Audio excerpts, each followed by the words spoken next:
সদরি ওয়াসির লি আমরি ওয়াহলুল উকদাতাম মিন লিসানি ইয়াফকাহু কওলি।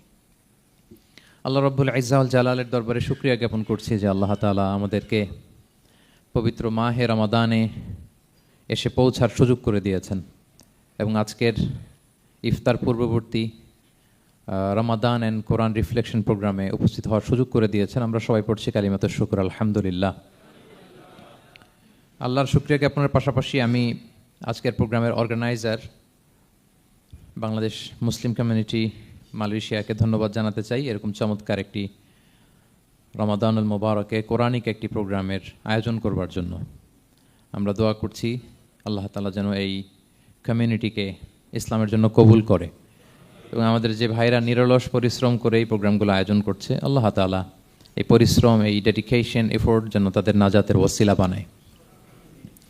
সম্মানিত শুধু আমরা সবাই জানি এই মাসটির এত বরকতের কারণ হচ্ছে এটি কোরআন নাজিলের মাস। শাহরু রমাদান আল্লাযী উনজিলা ফীহিল কুরআন হুদাল লিন-নাস ওয়া বায়্যিনাতিম মিনাল হুদা ওয়াল ফুরকান। রমাদান এমন মাস যে মাসে আল্লাহ তাআলা কোরআন নাজিল করেছে। তো বেসিক্যালি এই মাসের মূল মর্যাদা কোরআনের কারণে। সাইয়েদনা জিবরিল আলাইহিস সালাম কোরআন নিয়ে এসেছেন, উনি শ্রেষ্ঠ ফেরেশতা হয়েছেন। আল্লাহর হাবিব সাল্লাল্লাহু আলাইহি ওয়াসাল্লামের উপর কোরআন নাজিল হয়েছে, ফলে উনি শ্রেষ্ঠ নবী হয়েছেন। রমাদানে কোরআন নাজিল হয়েছে, ফলে রমাদান শ্রেষ্ঠ মাস হয়েছে। কদরের রাতে কোরআন নাজিল হয়েছে, ফলে কদর শ্রেষ্ঠ রাত হয়েছে। আমরাও যারা কোরআনের সাথে সুসম্পর্ক গড়ে তুলব, কোরআনের সাথে অ্যাটাচমেন্ট বাড়াবো, আমাদেরকেও শ্রেষ্ঠত্বের মর্যাদায় আল্লাহ তাআলা আশীন করবেন ইনশাআল্লাহ বিইذنিল্লাহ। তো আজকের প্রোগ্রামের আমার ফার্স্ট অ্যান্ড ফরমোস্ট রিমাইন্ডার হচ্ছে কোরআন নাজিলের মাসে আমরা যেন বেশি বেশি কোরআনের সাথে নিজেদের সম্পর্ককে নবায়ন করি এবং মজবুত করি। কার কীরকম কোরআনের সাথে সম্পর্ক আপনি নিজেই জানেন। প্রতিদিন কত পৃষ্ঠা কোরআন তেলাওয়াত করেন, কোরআনের অর্থ পড়েন, কোরআনের তাফসির পড়েন কিংবা শোনেন, আপনি নিজেই জানেন। সো নিজে নিজে যেন একটু নিজেকে যেন কাঠগড়ায় দাঁড় করাই এবং নিজেকে যেন জিজ্ঞেস করি যে আমার সাথে কোরআনের সম্পর্ক কতটুকু মজবুত। যদি ঘাটতি থাকে, গ্যাপ থাকে, এটা যেন আমরা মেক আপ করি, ফুলফিল করি এই বরকতময় মাসে। আপনারা খেয়াল করে থাকবেন যে শুরুতেই আমি সূরা ওয়াদ-দুহা ওয়াল-লাইলি ইযা সাজা কয়েকটি আয়াত তেলাওয়াত করেছি। তো আজকে আমরা এই সূরাটির সংক্ষিপ্ত তাফসির পেশ করব ইনশাআল্লাহ বিইذنিল্লাহ। যে মজলিসে কোরআনের তাফসির হয়, আল্লাহর কালামের ব্যাখ্যা উপস্থাপন করা হয়, প্রেজেন্টেশন করা হয়, এর চেয়ে শ্রেষ্ঠ মজলিস কি পৃথিবীতে আর হতে পারে? আমরা পৃথিবীর সবচেয়ে শ্রেষ্ঠতম একটি মজলিসে এখন বসে আছি। প্রিয় ভাই এবং বোনেরা, আমরা সূরা দোহার তাফসির শুনবো। এই সূরাটা মুখস্থ আছে না অনেকের? কোরআনের যে সমস্ত সূরা আমাদের অনেকেরই মুখস্থ, তার মধ্যে এটা অন্যতম একটা সূরা। এবং দেখবেন যে ইমাম সাহেবরা প্রায় এই সূরা তেলাওয়াত করে। যে সমস্ত সূরা দিয়ে প্রায় নামাজ পড়া হয়, এর মধ্যে অন্যতম একটা সূরা হচ্ছে সূরাতুদ দোহা। মুআয ইবনে জাবাল রাদিয়াল্লাহু তাআলা আনহুকে আল্লাহ রাসূল সাল্লাল্লাহু আলাইহি ওয়াসাল্লাম একটা এলাকার ইমাম বানিয়ে পাঠিয়েছিলেন। ওই এলাকার মুসল্লিরা ছিলেন, লোকজন ছিলেন শ্রমজীবী, কাজ করে খেত। সারাদিন ওট দিয়ে পানি সেচ করে খেজুর গাছে পানি দিত, খেজুরের চাষাবাদ করত, সারাদিন কষ্ট করে নামাজে যে জয়েন করতো। তো উনি মাগরিবের নামাজে সূরা ফাতিহার পরে সূরা বাকারা তেলাওয়াত শুরু করলেন। সূরা বাকারা কোরআনের সবচেয়ে ছোট সূরা না? 286টা আয়াত, মানে সবচেয়ে বড় সূরা। তো মাগরিবের সালাত উনি যখন এত লম্বা তেলাওয়াত ধরলেন, মুসল্লিরা আর ইমাম সাহেবের সাথে থাকতে পারতেছে না। কারণ ওনারা তো, ইমাম সাহেবের হয়তো মন ফুরফুরে, উনি পড়তেছেন মনের আনন্দে দরাজ গলায়, কিন্তু মুসল্লিদের তো অবস্থা খারাপ। সারাদিন ওনারা খেতে খামারে কাজ করে আসছে, নামাজ ছেড়ে দিয়ে অনেকে চলে গেছে। একা একা নামাজ পড়ে যে আল্লাহ রাসূল সাল্লাল্লাহু আলাইহি ওয়াসাল্লামের কাছে যে বিচার দিল যে ইয়া রাসূলুল্লাহ, দেখেন এমন একজন ইমাম আপনি অ্যাসাইন করেছেন আমাদের এলাকায়, মাগরিবের নামাজে উনি সূরা বাকারা পড়ে আর আমরা হচ্ছে শ্রমজীবী। রাসূল সাল্লাল্লাহু আলাইহি ওয়াসাল্লাম খুব রেগে গেলেন। মুআয ইবনে জাবালকে ডেকে বললেন, হে মুআয, আফাত্তানুন আনত, তুমি কি সমাজে ফিতনা ছড়াচ্ছ? তুমি জানো না এরা কারা? তোমার কি সূরা ওয়াদ-দুহা ওয়াল-লাইলি ইযা সাজা মুখস্থ নাই? তোমার কি ওয়াশ-শামসি ওয়া-দুহাহা এটা মুখস্থ নাই? তোমার কি সাব্বিহিসমা রাব্বিকাল আ'লা এই সূরাগুলো তোমার জানা নাই? উনি বলেন জানা আছে। তো এগুলো রেখে দিয়ে মাগরিবের নামাজে কেন সূরা বাকারা ধরলা? তোমার মুসল্লিরা তো শ্রমজীবী মুসল্লি। যখন ইমামের দায়িত্ব হচ্ছে পেছনে কারা আছে এটা খেয়াল করা। অনেক সময় ইমাম সাহেব আল্লাহু আকবার বলে যে নামাজ ধরছে, কি হচ্ছে পেছনে আর খোঁজখবর নাই। আল্লাহর হাবিব সাল্লাল্লাহু আলাইহি ওয়াসাল্লাম কিন্তু এমন ইমাম ছিলেন না, উনি অত্যন্ত বিবেকবোধ সম্পন্ন একজন ইমাম ছিলেন।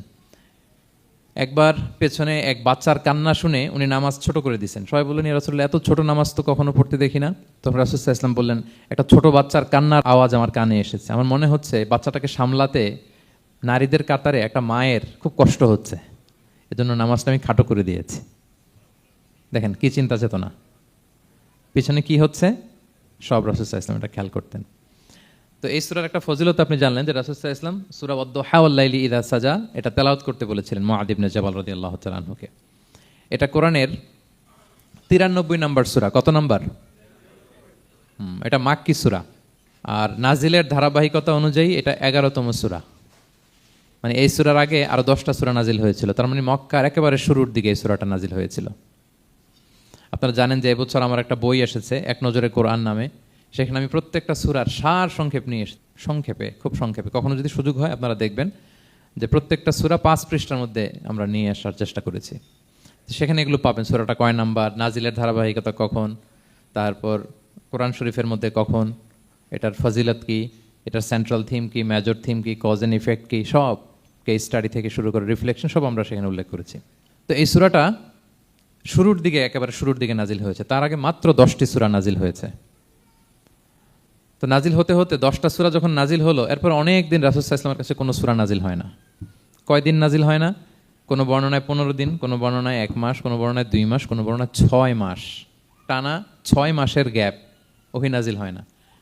আল্লাহর হাবিব সাল্লাল্লাহু আলাইহি ওয়াসাল্লাম তিনি ওহী মিস করতে শুরু করলেন, যে ঘটনা কি, কোরআন নাজিল হচ্ছে না কেন, হঠাৎ এত গ্যাপ কেন?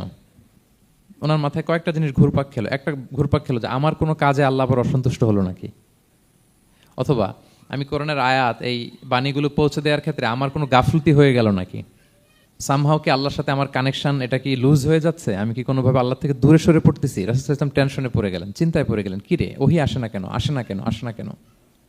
এটা ছিল একটা দিক। আরেকটা দিক হচ্ছে আল্লাহর হাবিব সাল্লাল্লাহু আলাইহি ওয়াসাল্লামের কাছে কোরআনের আয়াত যাই নাজিল হতো উনি যে লোকদের কাছে প্রচার করে দিতেন। এখন নাজিল হয়েছে এখনই যে প্রচার শুরু, রাতে নাজিল হয়েছে রাতেই প্রচার শুরু, দিনে নাজিল হয়েছে দিনেই প্রচার শুরু, যখন নাজিল তখন প্রচার। কারণ আল্লাহ তাআলা বলেছেন ইয়া আইয়ুহার রাসূলু বাল্লিগ মা উনজিলা ইলাইক মির রাব্বিক, আপনার রবের পক্ষ থেকে যা নাজিল হয়েছে প্রচার করেন। তো এই যে মাঝখান দিয়ে কয়েক মাস যার কোনো প্রচার টচার করে না, মুশরিকরা টিটকারি মারতে শুরু করলো, বলে কি মুহাম্মদ তোমার আল্লাহ তোমার ভুলে গেছে বোধহয়, তোমার আল্লাহ বোধহয় তোমাকে আর পছন্দ করে না। আগে তো প্রতিদিন কিছু না কিছু শোনাতা যে এইটা নাজিল হয়েছে, ওইটা আসছে, এই বিধান ওই বিধান, এখন তো কোনো খোঁজখবর নাই। ঘটনা কি? আল্লাহর হাবিব সাল্লাল্লাহু আলাইহি ওয়াসাল্লামের চাচি উম্মে জামিল, আবুল হাবির স্ত্রী, সে আরো খারাপ কথা বললো। সে বলল ইন্না শাইতানাকা কদ তারাকাক, তোমার কাছে যে একটা শয়তান আসতো এখন বোধহয় আর আসে না মুহাম্মদ, নাউযুবিল্লাহি মিন যালিক। এটা দিয়ে জিবরিল আলাইহিস সালামকে বুঝিয়েছেন। জিবরিল এসে কি কি যেন বলে, কই এখন তো কিছু বলো না। তো রাসূল বলবে কি করে, কারণ তিনি তো মন গড়া কিছু বলতেন না। আল্লাহর হাবিব সাল্লাল্লাহু আলাইহি ওয়াসাল্লাম মনে যা ইচ্ছা হয় মন গড়া কখনো কিছু বলেছেন? আওয়াজ করে বলেন, মন গড়া বলতেন তিনি? ওমা ইয়ান্তিকু আনিল হাওয়া ইন হুয়া ইল্লা ওয়াহয়ুন ইউহা, আল্লাহর ওহী আসলে সেটা শোনাতেন। তো ওহীও আসে না, উনি শোনাতেও পারে না, ওহীও নাই, উনি শোনাতেও পারে না। এই যে একটা কষ্টকর মুহূর্ত রাসূল সাল্লাল্লাহু আলাইহি ওয়াসাল্লামের, কিরে মাসের পর মাস চলে গেল ওহী আসতেছে না কেন, আমার কি কোনো ভুল হচ্ছে নাকি, আল্লাহকে আমাকে অপছন্দ করলেন? রাসূল সাল্লাল্লাহু আলাইহি ওয়াসাল্লাম যখন এরকম দুশ্চিন্তিত, পেরেশান, অ্যাংজাইটিতে পড়ে গেলেন, ভারাক্রান্ত, ঠিক তখন রাসূল সাল্লাল্লাহু আলাইহি ওয়াসাল্লামকে সান্ত্বনা দেওয়ার জন্য এই সূরাটা আল্লাহ নাজিল করেছেন। সান্ত্বনা দেওয়ার জন্য এই সূরাটা বেশ আশা জাগানিয়া সূরা, মোটিভেশনাল সূরা, ইন্সপিরেশনাল সূরা। আপনার মন খারাপ হলে আপনি এই সূরাটা পড়বেন, এই সূরাটা, এবং এটার পরে আরেকটা সূরা আছে সূরাতু আলাম নাশরাহ, আপনার মন ভালো হয়ে যাবে। এটাকে দি অ্যান্টি ডিপ্রেসেন্ট সূরা বলে, মানে ডিপ্রেশন কাটায় ফেলে। আমাদের এরকম অনেক সময় হয় না যে হতাশ, দেয়ালে পিঠ ঠেকে গেছে, কোনো বের হওয়ার রাস্তা নাই, কই যাব, কোথাও সফলতা নাই, সবাই আমাকে ভুল বুঝতেছে, এরকম মাঝে মাঝে হয় না? আমাদের সবার লাইফে আপস অ্যান্ড ডাউনস আছে। আপনি যখন ভারাক্রান্ত হবেন, কষ্টে থাকবেন, এই সূরাটা পড়বেন, দেখবেন যে আপনার ডিপ্রেশন দূর হয়ে গেছে। তো আল্লাহর হাবিব সাল্লাল্লাহু আলাইহি ওয়াসাল্লাম যখন এরকম ভারাক্রান্ত ছিলেন, চিন্তিত ছিলেন, তখন আল্লাহর হাবিব সাল্লাল্লাহু আলাইহি ওয়াসাল্লামকে চিন্তামুক্ত করবার জন্য আল্লাহ তাআলা এই চমৎকার সূরাটি নাজিল করেছেন। আল্লাহ নাজিল করলেন আউযু বিল্লাহি মিনাশ শাইতানির রাজিম বিসমিল্লাহির রহমানির রহিম ওয়াদ-দুহা ওয়াল-লাইলি ইযা সাজা মা ওয়াদ্দাআকা রাব্বুকা ওয়া মা ক্বালা ওয়ালাল আখিরাতু খায়রুল লাকা মিনাল উলা ওয়ালা সাওফা ইউতিকা রাব্বুকা ফাতারদা। আল্লাহ তাআলা বললেন ওয়াদ-দুহা, আলোর শপথ। আমি একবার সরল বঙ্গানুবাদ করি, তারপর আমি তাফসিরে ঢুকছি। ওয়াদ-দুহা, আলোর শপথ। ওয়াল-লাইলি ইযা সাজা, রাতের শপথ, যখন রাত নিঝুম নিস্তব্ধ হয়। মা ওয়াদ্দাআকা রাব্বুকা ওয়া মা ক্বালা, নবী হে, আপনার রব আপনার উপর অসন্তুষ্টও হয় নাই, আপনাকে ছেড়েও যায় নাই, আপনার রব আপনার সাথেই আছে। আলহামদুলিল্লাহ। ফিল করবেন যে আল্লাহ আমার সাথে আছে, সবসময় এটা ফিল করতে হবে যে আল্লাহ তাআলা আমার সাথে আছেন। তিনি আমাকে ভুলে যান নাই, ছেড়ে যান নাই। আরে তার রহমত ছাড়া তো একটা শ্বাস নেওয়া তো আমার সম্ভব না, ঠিক কিনা বলেন? আল্লাহর রহমত ছাড়া একটি সেকেন্ড এই পৃথিবীতে সার্ভাইভ করা কি আমাদের পক্ষে সম্ভব না। ওয়ালাল আখিরাতু খায়রুল লাকা মিনাল উলা, নবী হে, আপনার পরবর্তী সময় পূর্ববর্তী সময়ের চেয়ে অনেক ভালো হবে ইনশাআল্লাহ। মানে good days are coming in your life, ভালো সময় আসতেছে। ওয়ালা সাউফা ইউতিকা রাব্বুকা ফাতারদা, আর আপনার রব আপনাকে এত দিবেন আপনি খুশি হয়ে যাবেন। আপনার রব আপনাকে এত দিবেন আপনি নিয়ে কুলাতে পারবেন না।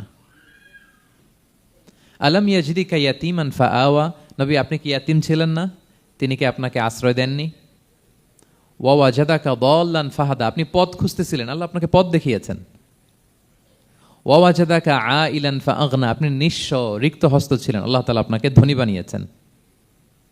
ফাআম্মাল ইয়াতীমা ফালা তাকহার, খবরদার এতিমের সাথে কখনো কঠোর হবেন না। ওয়া আম্মা সাইলা ফালা তানহার, ফরিয়াদি যে সোয়াল করে হাত পাতে তাকে ধমক দিয়ে তাড়িয়ে দিবেন না। ওয়া আম্মা বিনিআমাতি রাব্বিকা ফাহাদ্দিস, আর আপনার রবের যে নেয়ামত আপনার প্রতি এটার বর্ণনা করুন। সুবহানাল্লাহ। এই হচ্ছে সরল অনুবাদ সূরাতুদ দুহার। এবার আসুন আমরা এটার তাফসিরে ঢুকি।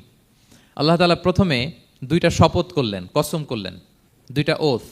আমরা যদি সংক্ষেপে ভাগ করি তাহলে 11 আয়াত বিশিষ্ট এই সূরাতে প্রথম 2 আয়াতে দুইটা শপথ আছে, তারপরের 3টা আয়াতে রাসূল সাল্লাল্লাহু আলাইহি ওয়াসাল্লামকে 3টা কনফার্মেশন দেওয়া হয়েছে, সুসংবাদ দেওয়া হয়েছে। এরপরের 3টা আয়াতে আল্লাহর হাবিব সাল্লাল্লাহু আলাইহি ওয়াসাল্লামের অতীতে আল্লাহ কি নিয়ামত দিয়েছেন সেটার একটা রিমাইন্ডার দেওয়া হয়েছে। আর সবশেষে 3টা ওয়ার্ক প্ল্যান দেওয়া হয়েছে, কর্মসূচি, সেগমেন্ট। আপনি এক নজরে কোরআন এগুলো পাবেন, এরকম সেগমেন্ট আকারে আমরা ভাগ করেছি। আই রিপিট, আমি আবারও বলছি, সূরা দোহার 11 আয়াত বিশিষ্ট এই সূরার প্রথম 2 আয়াতে 2টি শপথ, তারপরের 3 আয়াতে 3টি সুসংবাদ, তারপরের 3 আয়াতে অতীতে যে রাসূলকে নিয়ামত দেওয়া হয়েছিল সেটা স্মরণ করিয়ে দেওয়া, আর শেষ 3 আয়াতে 3টা ওয়ার্ক প্ল্যান, কর্মসূচি, রাসূল সাল্লাল্লাহু আলাইহি ওয়াসাল্লাম কি করবেন। ক্লিয়ার হয়ে গেছে না সূরাটা? আসুন এবার তাফসিরে ঢুকি। আল্লাহ তাআলা বললেন ওয়াদ দোহা, নবী আলোর শপথ। আলো, দোহা মানে আলো। আমার সাথে আওয়াজ করে বলুন, দোহা মানে কি? আলো, সকালের আলো, প্রভাতের সূর্য কিরণ। দিনের প্রথম অংশে একটা সানশাইন থাকে না, খুব চমৎকার লাগে 9টা 10টার দিকে, হ্যাঁ, সানশাইন। এই সকালের সানশাইনটাকে আরবিতে বলে দোহা। এই জন্য এই সময় আল্লাহর হাবিব সাল্লাল্লাহু আলাইহি ওয়াসাল্লাম নামাজ পড়তেন, এটাকে বলে সলাতুদ দোহা, মানে দোহার নামাজ। এটাকে বলে সলাতুদ দোহা, দোহার নামাজ।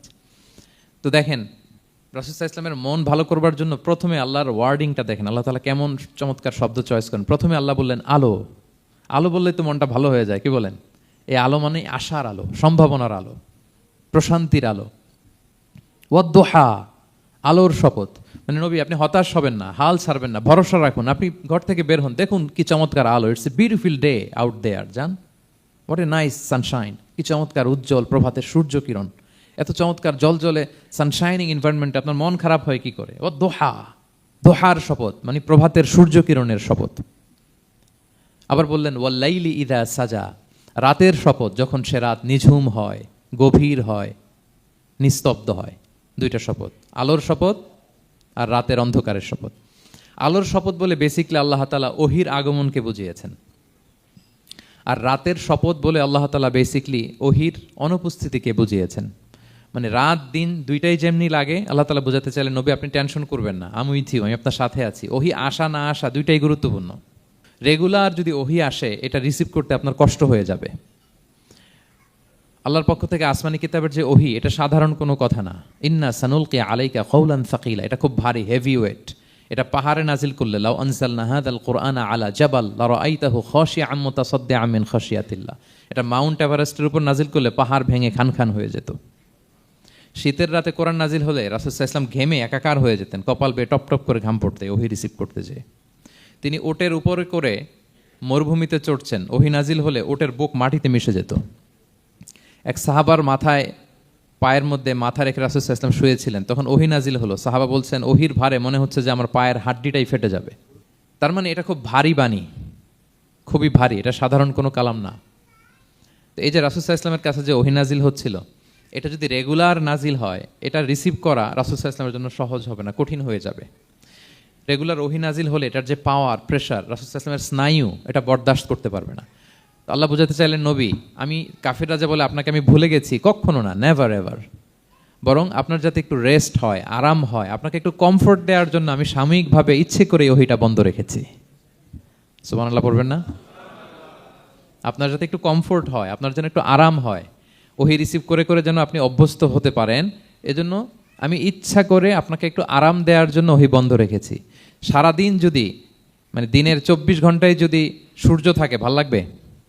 আচ্ছা বলেন, 6 মাস টানা সূর্য ভাল লাগবে আপনার? রোদের গরমে আমরা অস্থির হয়ে যাব। তো 12 ঘন্টা সূর্যের আলোর পরে যেমনি রাতের দরকার আছে, আল্লাহ বোঝাতে চাইলেন ওহি নাজিল হওয়ার পাশাপাশি মাঝে মাঝে ওহি ব্রেক দেওয়ার দরকার আছে, ওহি বন্ধ থাকার দরকার আছে। ফলে আপনি হ্যাবিচুয়েটেড হবেন, ওহি রিসিভ করা না করা এটা আপনার জন্য ইজি হয়ে যাবে। যখন আপনি আপনার জন্য ওকে হয়ে যাবে, তখন আমি লাগাতার ওহি নাজিল করব। তাহলে ওরা যে বলে আমি আপনাকে ভুলে গিয়েছি, না, আমি আপনাকে ভুলি নাই, বরং আপনার আরামের জন্য খানিকটা সময় আপনাকে বিশ্রামের সুযোগ করে দেওয়ার জন্য আমি আল্লাহ ওহি বন্ধ রেখেছি। সুবহানাল্লাহ। তার মানে আল্লাহ তাআলা নবীকে ভুলেন নাই বা নবী সাল্লাল্লাহু আলাইহি ওয়াসাল্লামের উপর অসন্তুষ্ট হন নাই, ইচ্ছে করে আল্লাহ তাআলা কিছুদিন ওহি বন্ধ রেখেছেন। প্রতিদিন সূর্য থাকলে যেমনি ভাল লাগে না, মানে 24 ঘন্টা, এজন্য 12 ঘন্টা সূর্য দিয়ে আল্লাহ 12 ঘন্টা রাত দিয়েছেন, আমাদের আরামের বিশ্রামের ঘুমের আয়োজন করেছেন। ঠিক তেমনি রেগুলার ওহি রিসিভ করলে রাসূল সাল্লাল্লাহু আলাইহি ওয়াসাল্লামের জন্য কষ্ট হয়ে যাবে, এজন্য ইচ্ছে করে আল্লাহ গ্যাপ দিয়েছেন। আল্লাহর হাবিব সাল্লাল্লাহু আলাইহি ওয়াসাল্লামের উপর আল্লাহ অসন্তুষ্ট হননি।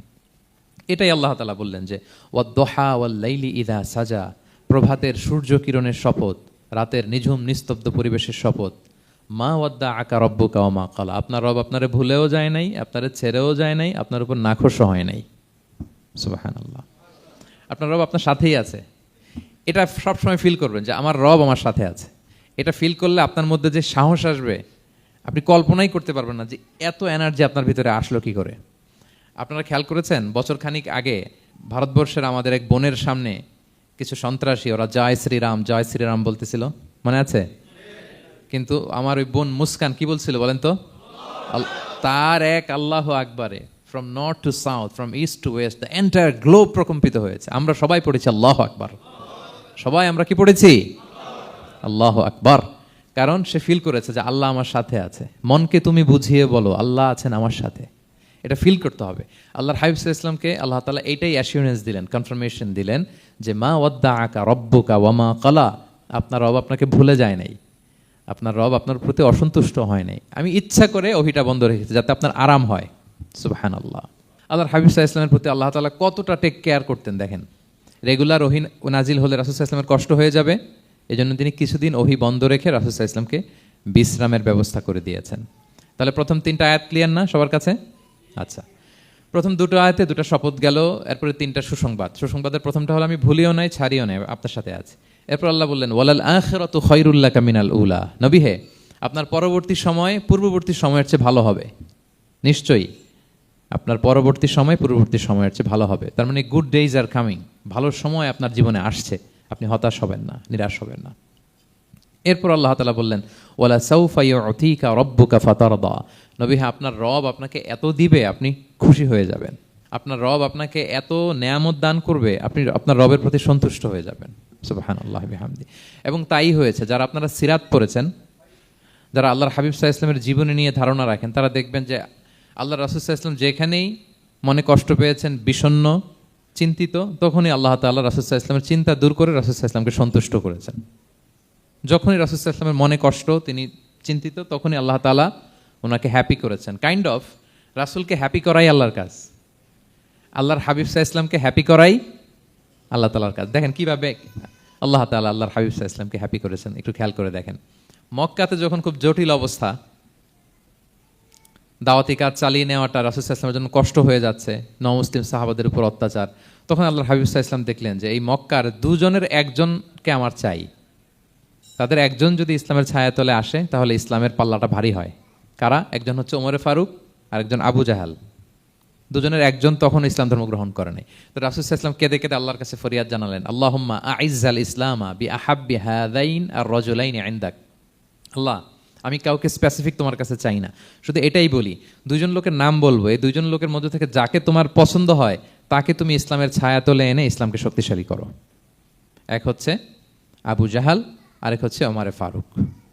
এই দোয়াটা তিনি করতে লাগলেন।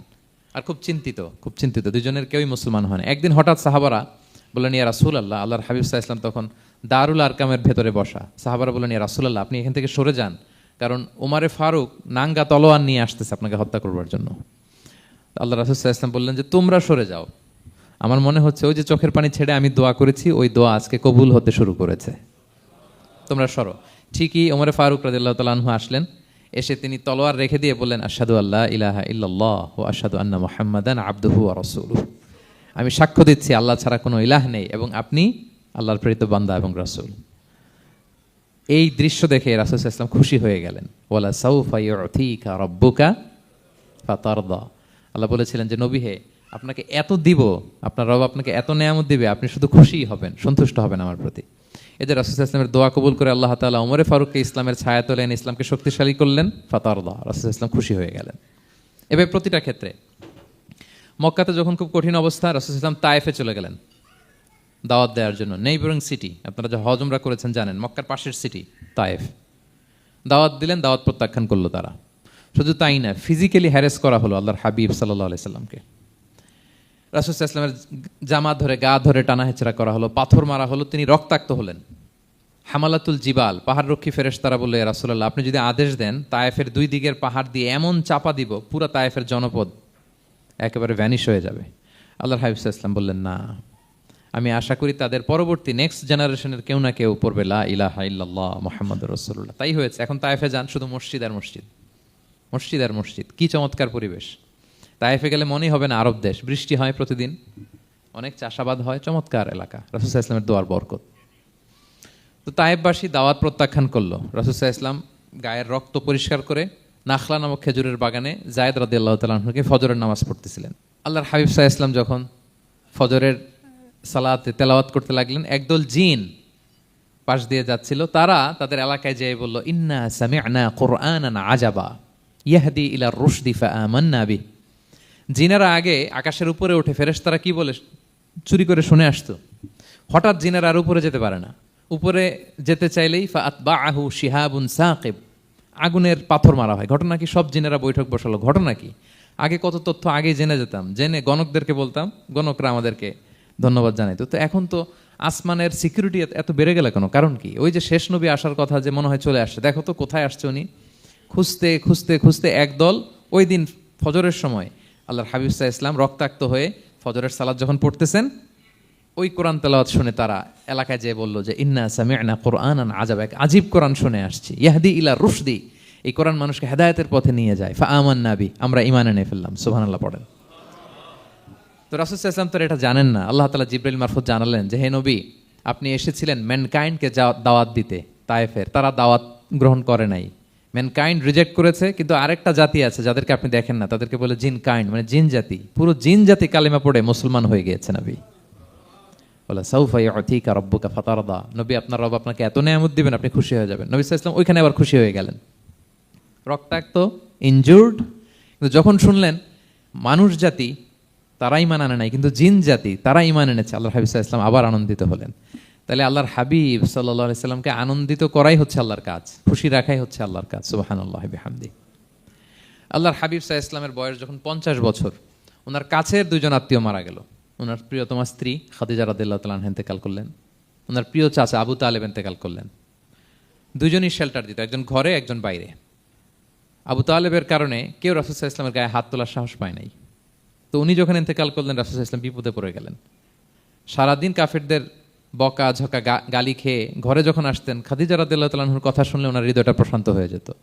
তো বাইরের চাচাও নাই, ভেতরের স্ত্রীও নাই, দুজনই মারা গেলেন ওই বছর। ওই বছরকে বলা হয় আমুল হুজন, মানে দুশ্চিন্তার বছর। এত ভারাক্রান্ত আল্লাহর হাবিব সাল্লাল্লাহু আলাইহি ওয়াসাল্লাম হলেন, চিন্তিত হলেন, মনটা ভেঙে খান খান। আল্লাহ তাআলা কিন্তু ঠিকই বুঝেন যে তার হাবিবকে কখন হ্যাপি করতে হবে। আল্লাহ তাআলা তখন সাইয়েদনা জিবরাইল আলাইহিস সালামকে পাঠালেন যে যাও, আমার বন্ধুকে আর পৃথিবীতে থাকার দরকার নাই, আমার বন্ধুকে ঊর্ধ্ব জগতের নৈশ ভ্রমণের ইনভাইটেশন দিয়ে আসো, মানে মেরাজের ইনভাইটেশন দিয়ে আসো। পড়েন সুবহানাল্লাহ। সুবহানাল্লাযী আসরা বিআবদিহি লাইলাম মিনাল মাসজিদিল হারামি ইলাল মাসজিদিল আকসা, মসজিদে হারাম থেকে মসজিদুল আকসায়, তারপরে উপরে সুম্মা দানা ফাতাদাল্লা ফাকানা কাবা কাউসাইনি আও আদনা। আল্লাহর আরশে চড়ে গেলেন, জান্নাত জাহান্নাম দেখিয়ে, নতুন কিছু গিফট দিয়ে, তার পেয়ারা হাবিবের মন ভালো করে এরপরে আবার দুনিয়ায় পাঠালেন। ওয়ালা সাউফা ইউতিকা রাব্বুকা ফাতারদা, নবী হে আপনাকে এত নেয়ামত দিব আপনি শুধু খুশি হবেন আর সন্তুষ্ট হবেন। সুবহানাল্লাহ। এবার বুঝতে পারতেছেন কিভাবে আল্লাহর হাবিবকে আল্লাহ তাআলা খুশি করেছেন।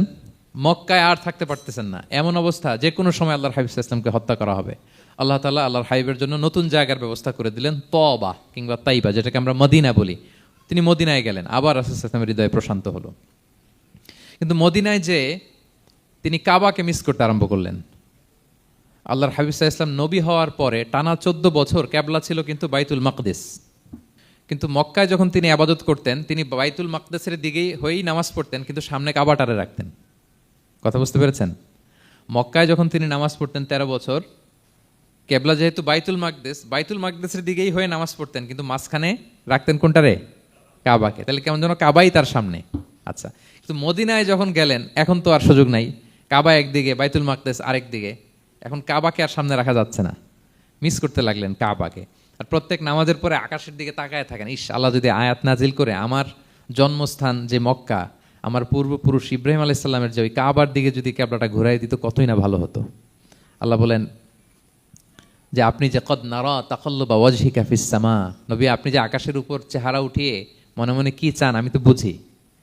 আল্লাহর হাবিব সাল্লাল্লাহু আলাইহি ওয়াসাল্লামকে খুশি করার জন্য আল্লাহ আয়াত নাজিল করলেন, ফাওয়াল্লি ওয়াজহাকা শাতরাল মসজিদিল হারাম। নবী হ্যাঁ, আপনাকে খুশি করার জন্য নতুন বিধান নাজিল করলাম। এখন থেকে ফ্রম রাইট নাও আপনি যখনই নামাজ পড়বেন, এখন থেকে কাবামুখী হয়ে আপনি সালাত আদায় করবেন। তাহউইলুল কিবলা, কিবলা পরিবর্তন হয়ে গেল। সুবহানাল্লাহি ওয়া বিহামদি। আপনারা মসজিদে নববীর পাশে মদিনাতে একটা মসজিদ দেখবেন, এটাকে বলে মসজিদ যুল কিবলাতাইন। এমন মসজিদ যে মসজিদে এক নামাজে 2 কিবলা শেয়ার করা হয়েছিল। মানে এই আয়াত যখন নাজিল হলো, আল্লাহর হাবিব সাল্লাল্লাহু আলাইহি ওয়াসাল্লামের সাথে একজন নামাজ পড়ে যে ওই মসজিদে যে দেখে কিছু লোক নামাজ পড়তেছে ওই বাইতুল মাকদিসের দিকে হয়ে, কারণ তখন পর্যন্ত ওইটাই কিবলা। তিনি নামাজরত অবস্থায় এদেরকে বললেন যে তোমরা তো জানো না, এই মাত্র আয়াত নাজিল হয়েছে, কিবলা কিন্তু আর ওই দিক নাই, ডাইরেকশন চেঞ্জ, এদিকে হয়ে যাও। তো ইমাম সহ মুসল্লি সব ঘুরে নামাজের মধ্যে ওইদিকে হয়ে গেছে। তাহলে একই নামাজে 2টা কিবলা শেয়ার করা হয়েছে। ফলে তখন থেকে মসজিদের নাম হয়ে গেছে মসজিদ যুল কিবলাতাইন, 2 কিবলাওয়ালা মসজিদ। তাহলে দেখেন, আল্লাহর হাবিব সাল্লাল্লাহু আলাইহি ওয়াসাল্লামকে খুশি করার জন্য আল্লাহ তাআলা কিবলা চেঞ্জ করে দিয়েছে। সুবহানাল্লাহ বলতে পারলেন না? এভাবে যখনই আল্লাহর হাবিব সাল্লাল্লাহু আলাইহি ওয়াসাল্লাম বিষণ্ণ, চিন্তিত, মন খারাপ, ওনার মন ভালো করার দায়িত্ব নিয়েছে কে? জিবরাইল এসে শোনাতে লাগলো, আগের জামানায় কেউ 500 বছর 700 বছর হায়াত পেয়েছে। বনি ইসরাইলের অনেক মুজাহিদ 1000 বছর জেহাদ করেছে। কয় হাজার বছর? জেহাদি করছে 1000 বছর। আমরা হায়াত পাই কয় বছর? আমাদের হায়াত কয় বছর অন অ্যান অ্যাভারেজ? 60-70। আল্লাহর হাবিব সাল্লাল্লাহু আলাইহি ওয়াসাল্লাম এটাই বলেছেন যে আমার উম্মতি মা বাইনা 60 ইলা 70, আমাদের গড় আয়ু 60 থেকে 70। ও আকাল্লুহুম মা ইয়াজুজু যালিক, আর সামান্য অল্প সংখ্যকই মানুষ এটাকে ক্রস করতে পারে। এই কথা শুনে যে আগের উম্মত 1000 বছর জেহাদ করছে, এটা শুনে রাসূল সাল্লাল্লাহু আলাইহি ওয়াসাল্লাম আবার কাঁদতে আরম্ভ করলেন, হায় রে আমার গুনাহগার উম্মতের কি হবে? আমার উম্মত তো 60-70ই শেষ, আমার উম্মতের কি হবে? আবার চিন্তিত, আবার কান্নাকাটি। তখন আল্লাহ তাআলা নাজিল করলেন, ইন্না আনসালনাহু ফি লাইলাতিল কদর ওমা আদরাকা মা লাইলাতুল কদর লাইলাতুল কদরি খায়রুম মিন আলফি শাহর। নবী আপনি কাঁদবেন না, ওদেরকে হায়াত দিছি বেশি, কদর দেই নাই। আপনার উম্মতকে হায়াত কম দিছি, কিন্তু আপনার উম্মতের জন্য আমি লাইলাতুল কদর রেখে দিয়েছি। এক কদরের রাতে ইবাদত করলে খায়রুম মিন আলফি শাহর, 1000 মাস ইবাদত করলে যে পরিমাণ সওয়াব, অতটুকু না, খায়ের এর চেয়ে বেশি সওয়াব আল্লাহ তাআলা আপনার উম্মতের আমলনামায় দিয়ে দিবেন। আবার আল্লাহর হাবিব সাল্লাল্লাহু আলাইহি ওয়াসাল্লাম মন ভালো হয়ে গেল। ওয়ালা সাউফা ইউতিকা রাব্বুকা, সবাই বলেন ওয়ালা সাউফা ইউতিকা রাব্বুকা ফাতারদা। নবী হে এত দিব, আপনি শুধু হ্যাপি হবেন, হ্যাপি। এরপরে বদরের যুদ্ধে বিজয় দান করলেন, মক্কা বিজয় দান করলেন, তাবুক যুদ্ধে বিজয় দান করলেন। সব শেষে জান্নাতে ওনার জন্য স্পেশাল একটা জায়গা থাকবে, ওই জায়গায় কেউ বসতে পারবে না। জায়গাটার নাম মাকামে মাহমুদ। ওয়া মিনাল লাইলি ফাতাহাজ্জাদ বিহি নাফিলাতাল লাকা আসা আন ইয়াবআসাকা রাব্বুকা মাকামাম মাহমুদা। ওই মাকামে মাহমুদের সিংহাসনে আল্লাহর হাবিব সাল্লাল্লাহু আলাইহি ওয়াসাল্লাম বসবেন, ওনার জন্য স্পেশাল খাস, কেউ এখানে বসতে পারবে না। তার মানে হ্যাপি শুধু দুনিয়াতেই করবে না, আল্লাহ তাআলা আল্লাহর হাবিবকে আখিরাতেও করবে। আল্লাহর হাবিব সাল্লাল্লাহু আলাইহি ওয়াসাল্লামকে কাউসার দেয়া হবে, ইন্না আতাইনা কাল কাউসার। হে নবী আপনাকে কাউসার দিয়েছি, এমন হাউজে কাউসার যে হাউজে কাউসারের সামনে পান পেয়ালা, যেটা দিয়ে পানি নিয়ে আপনি উম্মতকে খাওয়াবেন, এটার সংখ্যা আকাশের তারা যত বেশি তার চেয়েও বেশি।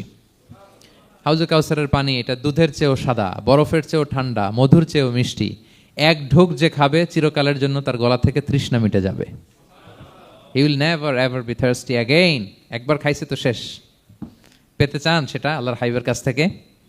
আমরা পেতে চাই কি চাই না বলেন? ইন্না আতাইনা কাল কাউসার। নবী আপনাকে আমি কাউসার দিয়েছি। সব শেষে আল্লাহর হাবিব সাল্লাল্লাহু আলাইহি ওয়াসাল্লাম সুপারিশ করার অনুমতি পাবেন, যেদিন কেউ সুপারিশ করতে পারবে না। সবাই বলবে নফসি নফসি নফসি নফসি, থার থার করে কাঁপবে। এক একজন নবী, ইব্রাহিম আলাইহিসসালাম, ঈসা আলাইহিসসালাম, মুসা আলাইহিসসালাম থার থার করে কাঁপবে। আর আল্লাহর হাবিব সাল্লাল্লাহু আলাইহি ওয়াসাল্লাম ওই মাকামে মাহমুদে সিংহাসন ফেলে দিয়ে সেজদায় শুধু কাঁদতে থাকবে, আর সেজদার মধ্যে বলবে উম্মতি উম্মতি উম্মতি উম্মতি। হে আল্লাহ, আপনি আমার গুনাহগার উম্মতকে বাঁচান। আল্লাহ, আপনি আমার গুনাহগার উম্মতকে বাঁচান। আল্লাহ, আপনি আমার গুনাহগার উম্মতকে বাঁচান। আল্লাহ তাআলা এটা সহ্য করতে না পেরে জিবরাইল আলাইহিস সালামকে বলবেন যে ওয়াসআলহু মা ইউবকিক, জিবরাইল যাও জিজ্ঞেস করো তো আমার বন্ধু এত কাঁদে কেন, কি চায় জিজ্ঞেস করো। তো আল্লাহর হাবিব সাল্লাল্লাহু আলাইহি ওয়াসাল্লাম বলবেন আল্লাহুম্মা উম্মতি উম্মতি, আল্লাহ আমার উম্মতকে বাঁচান, আমার গুনাহগার উম্মতকে বাঁচান। আল্লাহ তাআলা এবার জিবরাইল মারফত বলবেন যে ইযহাব ইলা মুহাম্মদ সাল্লাল্লাহু আলাইহি ওয়াসাল্লাম, যাও মুহাম্মদের কাছে যাও, ওয়াকুল লাহু, তাকে বলো দুনিয়াতে যেমনি কখনো কষ্ট পেতে দেই নাই, বারবার তাকে হ্যাপি করেছি, খুশি করেছি। ওয়া ইন্না সানুরদিকা ফি উম্মাতিকা ওয়ালা নাসুউক, আজকের এই কঠিন দিনেও আমার হাবিবকে আমি কষ্ট দিব না, তার উম্মতের ব্যাপারেও তাকে আমি খুশি করে দেব। তার গুনাহগার উম্মতের ব্যাপারেও আজকে মুহাম্মদ সাল্লাল্লাহু আলাইহি ওয়াসাল্লামকে আমি খুশি করে দেব। আল্লাহর হাবিব সাল্লাল্লাহু আলাইহি ওয়াসাল্লাম তখন সুপারিশ শুরু করবেন।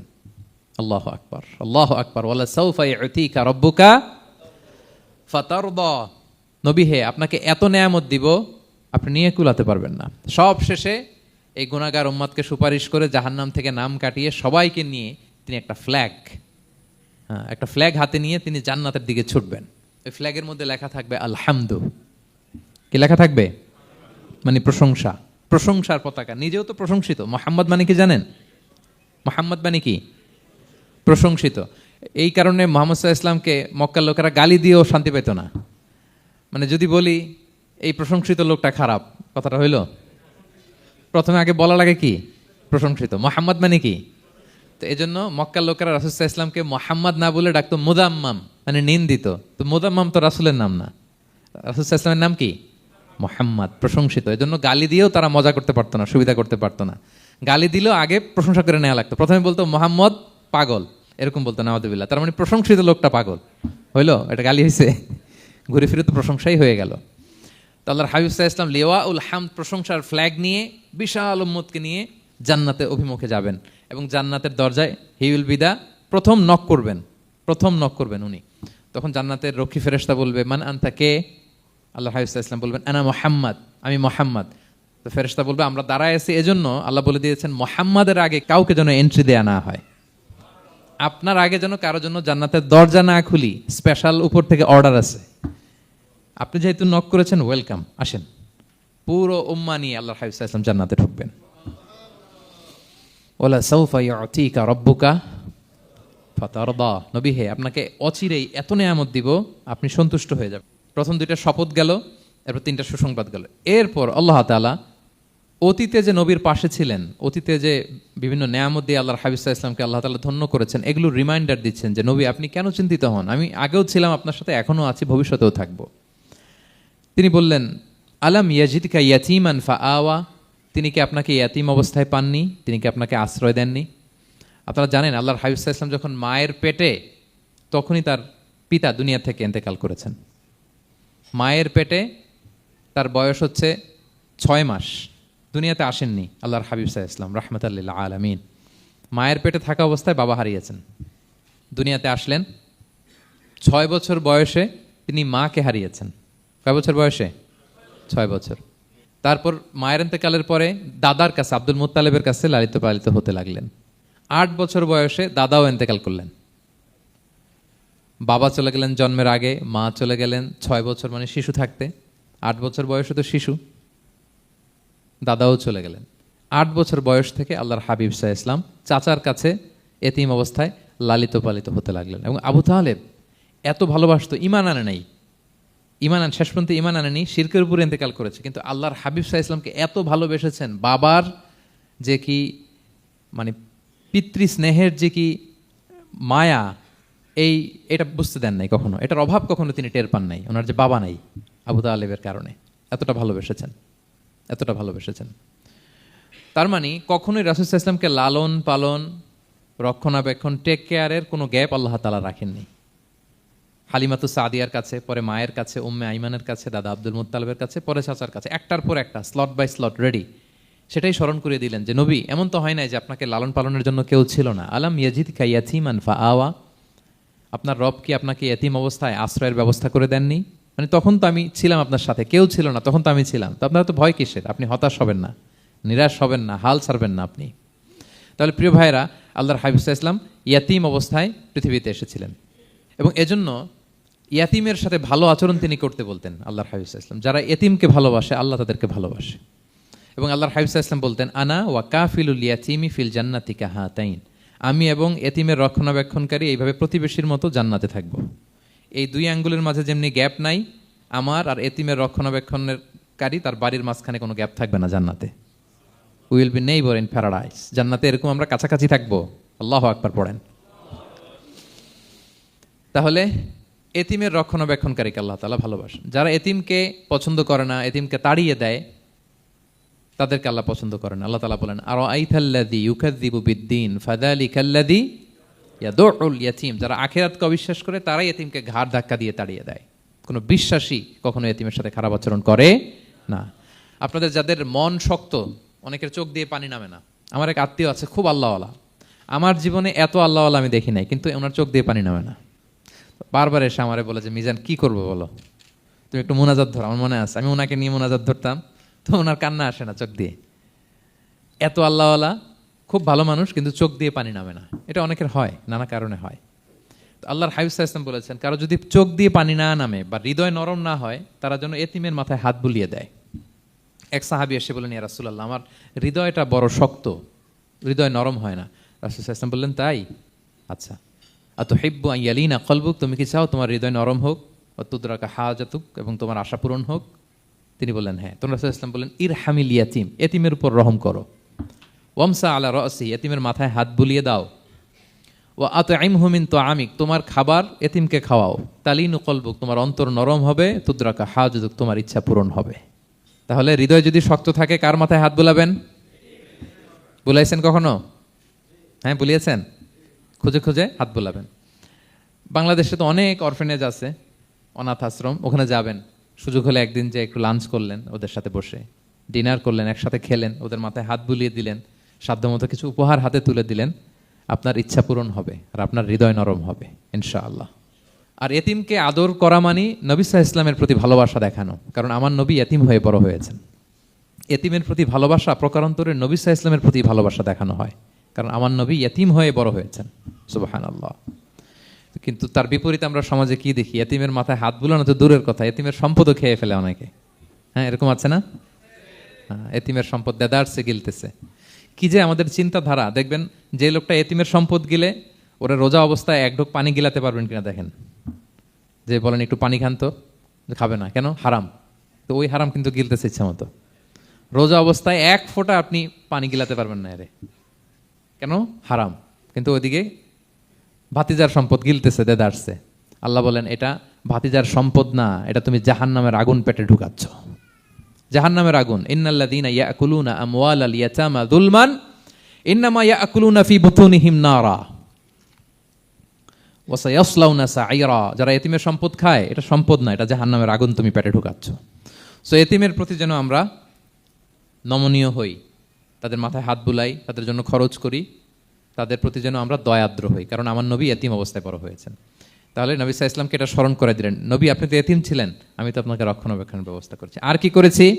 ওয়াওয়াজাদাকা দাল্লান ফাহাদা, নবী আপনাকে আমি এমন অবস্থায় পেয়েছি, আপনি পথ খুঁজতেছিলেন, আমি আপনাকে পথ দেখিয়েছি।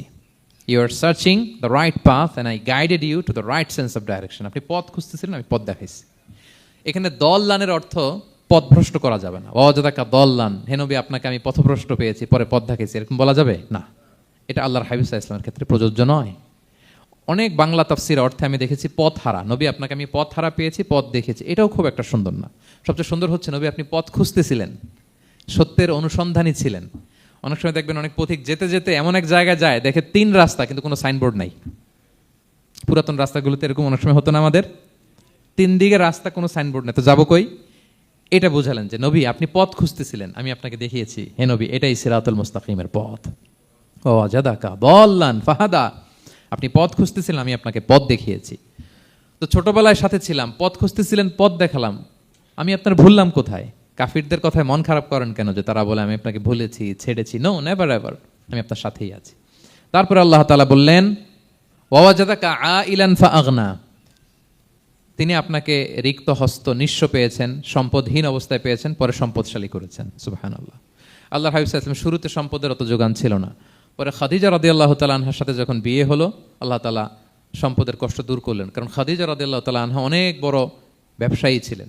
বিয়ের আগে পার্টনারশিপে বিজনেস ছিল রাসূল সাল্লাল্লাহু আলাইহি ওয়াসাল্লামের সাথে। আল্লাহর হাবিব সাল্লাল্লাহু আলাইহি ওয়াসাল্লাম শ্রম দিয়েছেন, খাদিজা রাদিয়াল্লাহু তাআলা আনহার ইনভেস্টমেন্ট ছিল। তো ওই শ্রমে খাদিজা রাদিয়াল্লাহু তাআলা আনহার এক বান্ধবী, তিনি এমন প্রশংসা করলেন এসে আল্লাহর হাবিব সাল্লাল্লাহু আলাইহি ওয়াসাল্লামের ব্যাপারে যে এমন লোক আমি দেখি নাই, ওনার কথা বার্তা, চলন, কথন, ডিলিং সব আলাদা। পুরো কাফেলার মধ্যে উনি একরকম, পুরো কাফেলা আরেক রকম। এই কথা শুনে তো খাদিজা রাদিয়াল্লাহু তাআলা আনহা আকৃষ্ট হলেন যে এরকম একজন সৎ লোকই তো আমার চাই। প্রস্তাব দেয়া হলো, চাচাদের কাছে বিয়ে হয়ে গেল। এবং বিয়ের পরে খাদিজা রাদিয়াল্লাহু তাআলা আনহা নারীদের মধ্যে সর্বপ্রথম শাহাদা বাক্য পড়ে মুসলমান হয়েছিলেন। নিজের সব সম্পদ আল্লাহর হাবিব সাল্লাল্লাহু আলাইহি ওয়াসাল্লামের পায়ের সামনে এনে দিয়ে দিলেন, ইয়া রাসূলুল্লাহ, আমার সম্পদ মানে আপনার সম্পদ, ইসলামের জন্য যত মনে চায় আপনি খরচ করেন।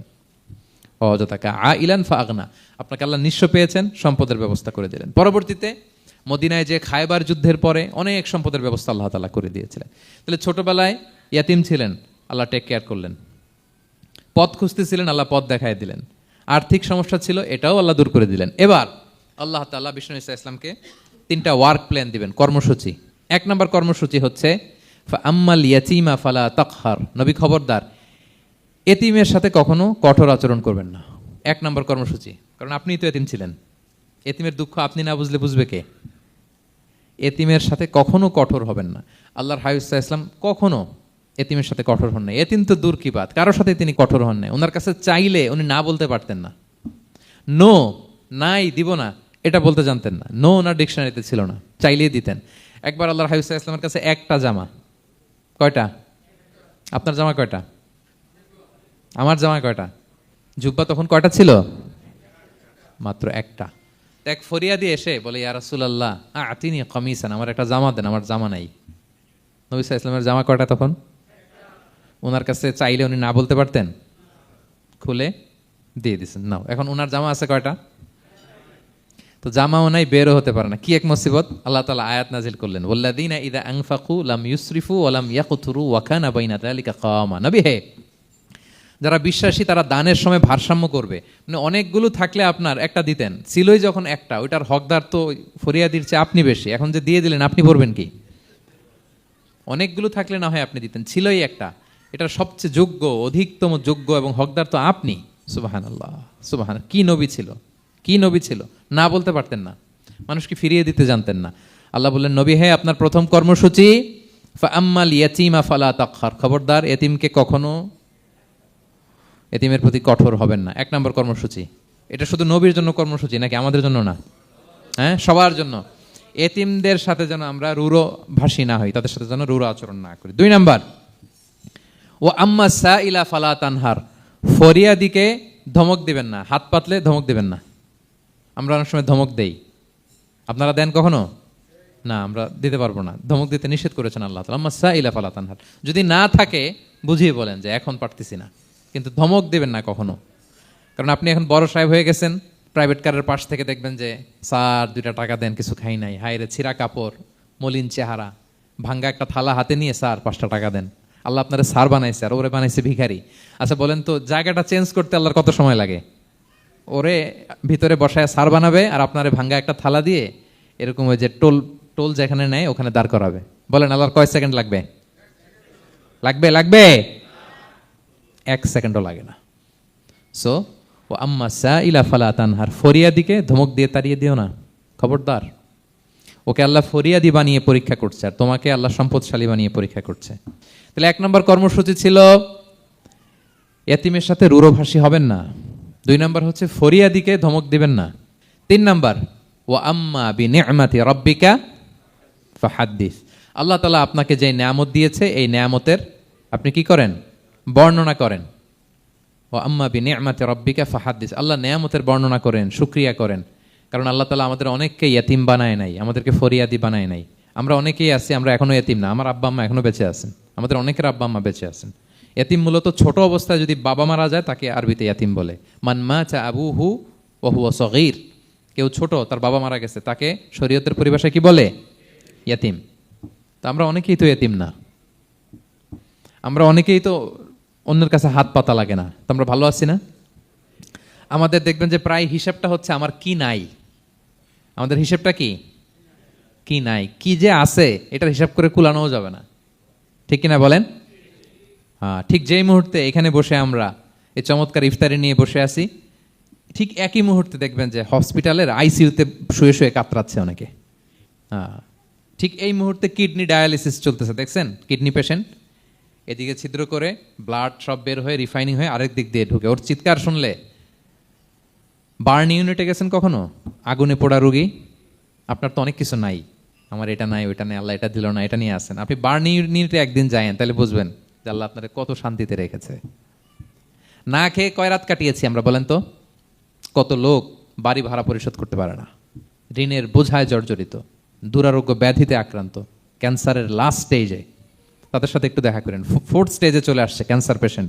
তার চেহারা, তার খাবার, তার চলাফেরা, কিভাবে তার প্রতিটা সেকেন্ড কাটে, একটু দেখে আসবেন, তাইলে বুঝবেন যে কত আল্লাহর দেয়া নেয়ামতের সাগরে হাবুডুবু খাই আমরা।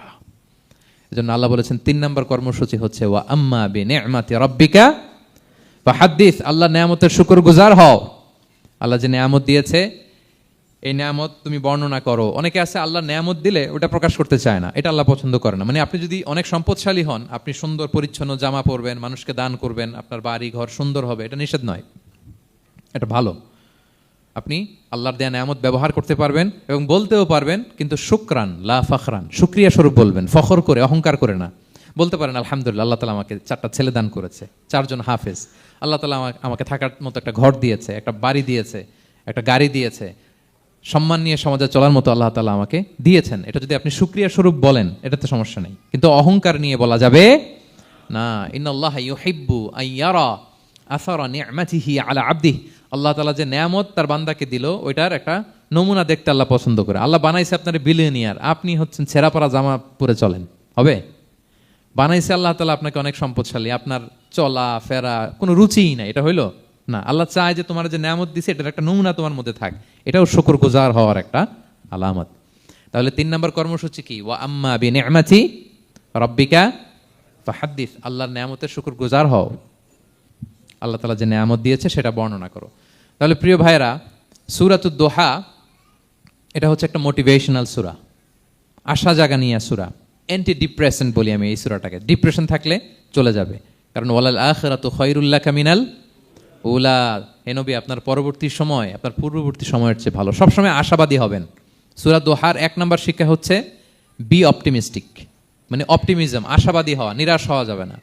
বিশ্বাসীদের, মুমিন মুসলিমের ডিকশনারিতে হতাশা নিরাশা নাই, আমার ডিকশনারিতে অন্তত নাই, আপনাদের আছে কিনা জানি না। আজকে থেকে বলেন আপনাদের ডিকশনারিতে হতাশা নিরাশা রাখবেন? আমাদের কোনো হতাশা নাই, নিরাশা নাই, কারণ আমরা যে পরিস্থিতিতে থাকি না কেন আমাদের সাথে কে আছেন? লা তাহজান ইন্নাল্লাহা মা'ানা, চিন্তিত হয়ো না, আল্লাহ আমার সাথে আছেন। আল্লাহ আমার সাথে আছেন বললেই দেখবেন মুস্কানের মতো এক তাকবীর আপনার মুখ দিয়ে বেরোচ্ছে, এমন এনার্জি বেরোচ্ছে, গোটা বিশ্ব আপনি জয় করে ফেলবেন তখন। এটাই আমাদের সবচেয়ে বড় পাওয়ার। আমাদের সাথে কে আছে? ইন্নাল্লাহা মা'ানা, আল্লাহ তাআলা আমাদের সাথে আছেন। তাহলে সূরা দোহার আজকের তাফসীরের 1 নম্বর লেসন হচ্ছে optimism. Believer should be optimistic always.